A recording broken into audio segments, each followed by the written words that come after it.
Hi, everyone. My name is Stephen O'Brien, AIM-CTO President and City Clerk at the City of Guelph.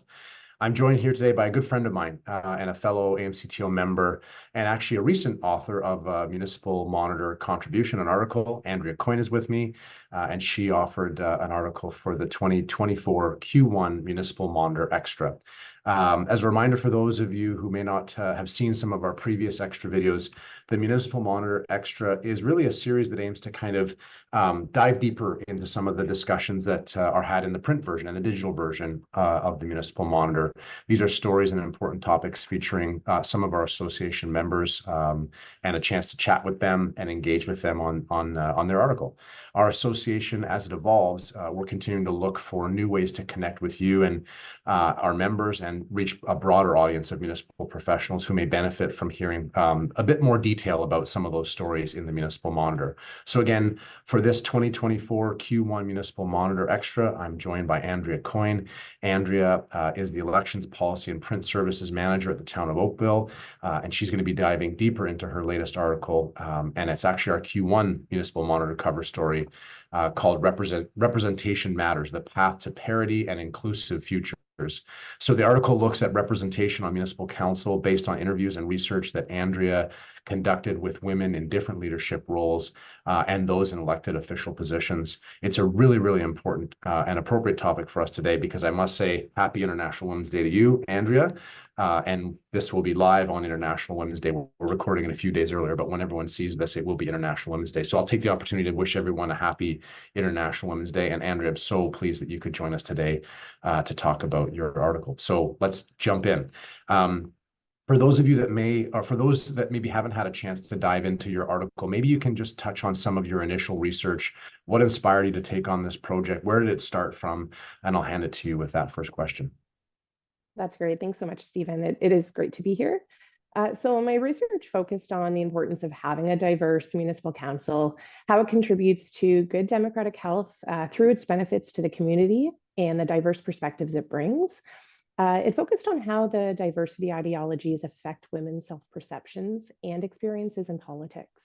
Yeah. So I recently completed my master's in public policy with York University. One of the last courses I took in it was an equity and policy course. My professor was extremely influential and opened my eyes to the real impact policymakers have when it comes to social programs and our everyday government. An assignment for this course involved understanding the intersection of ideology and inequality with a focus on diversity on council. So as I only scratched the surface with this assignment, and given what I do on a daily basis, I selected this topic for my major research paper. In an effort to share my research with a wider audience, I decided to write this article. So in this article, I do identify the barriers I found through my research to gender diversity on council at the local level. So some known barriers, such as the pay structure of the position and persistent homogeneity, but it also uncovers some of the lesser known or explored barriers, including the society ideologies on gender and decision-making shortcuts due to voter apathy.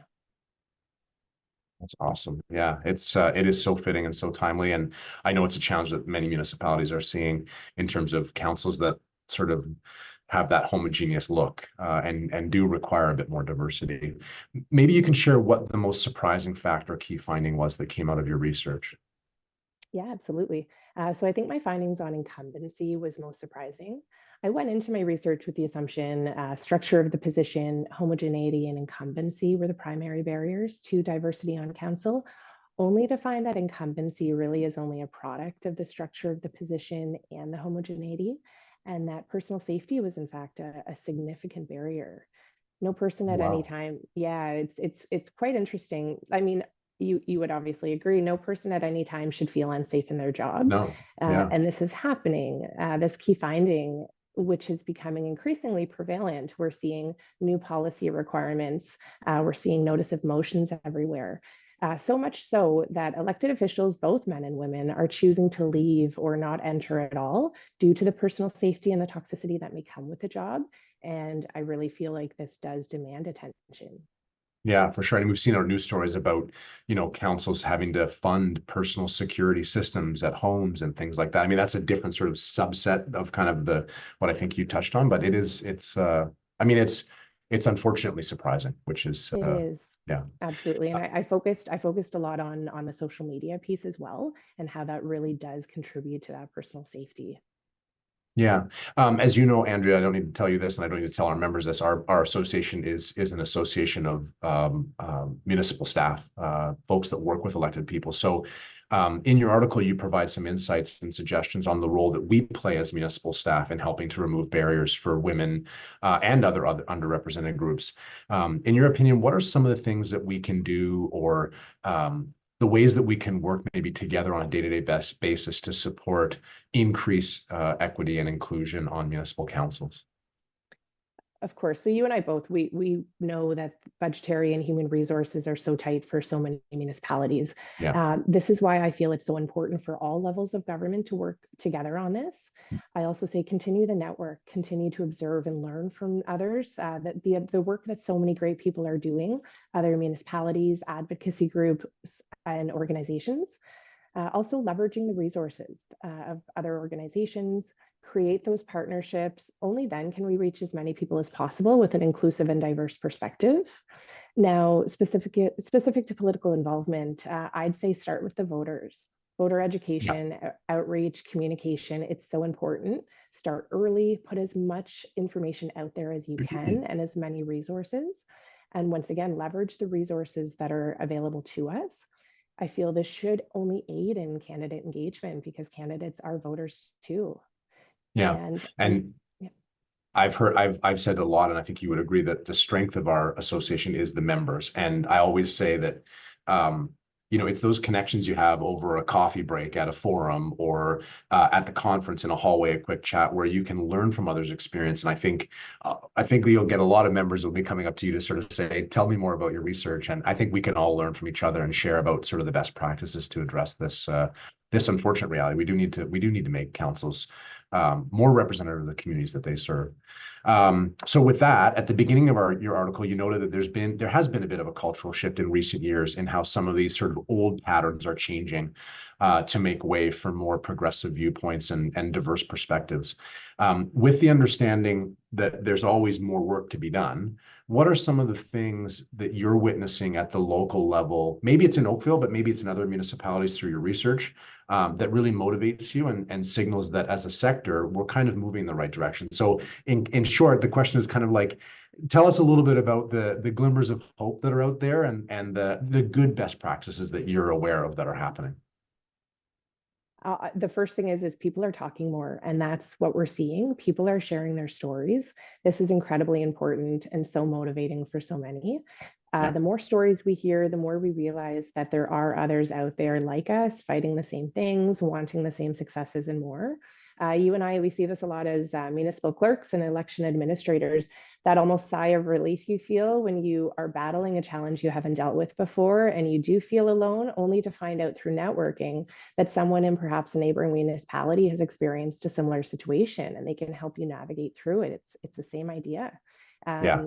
In interviewing the women during my research, which was an incredible and inspiring experience, a I common bet. element I took from it was the benefits and the opportunities they experienced through connecting with other women, sharing their stories, listening to the stories of others, and just continuously supporting and uplifting each other. Yeah. Talk, share, engage, ask questions, be there for people, pick up the phone when someone calls, all those good things I think we know is important. And again, I said that it's really, really fitting. It's really timely. It's very important that this conversation you're having happens on International Women's Day. Can you maybe tell us finally, what does International Women's Day mean for you, Andrea? How does this research and everything come together on today as International Women's Day for you, and what does it mean for you? Absolutely. I'm a working professional. I'm a mom. I'm also my own person, my own individual with my own hobbies and interests. To me, this day represents a day where we can all celebrate the achievements of women, including our own. It's an opportunity for me to reflect on my own personal and professional achievements and the personal and professional achievements of others, acknowledging the strength and the resilience those achievements required. It also, to me, represents community and support. So let this day be an opportunity to connect with other women, share your Yeah. experiences, acknowledge challenges, and find strength together. Yeah.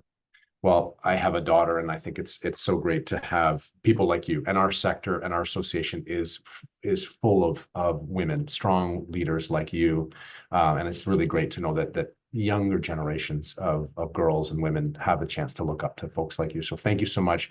Thank you for this research. I think it's really, really timely. Again, it's the kind of thing that spurs some conversation. And we need more of that. We need to be talking about these things more, making them more front and center for everyone. So, Andrea, I just want to say thank you very much for sharing your research and expertise with us on this International Women's Day. Again, I know you've inspired our members and readers of the Municipal Monitor to continue to advocate for themselves and for policies that help us all become more open and more equitable in our workplace and personal lives. That includes on councils. And with that, we'll wrap things up. I want to say thanks to everyone for watching. Be sure to read Andrea's article, Representation Matters, The Path to Parity and Inclusive Futures, in our latest AMCTO Municipal Monitor, which is out now. Thanks so much, everyone. Have a great day, and we'll see you at the next episode. Take care.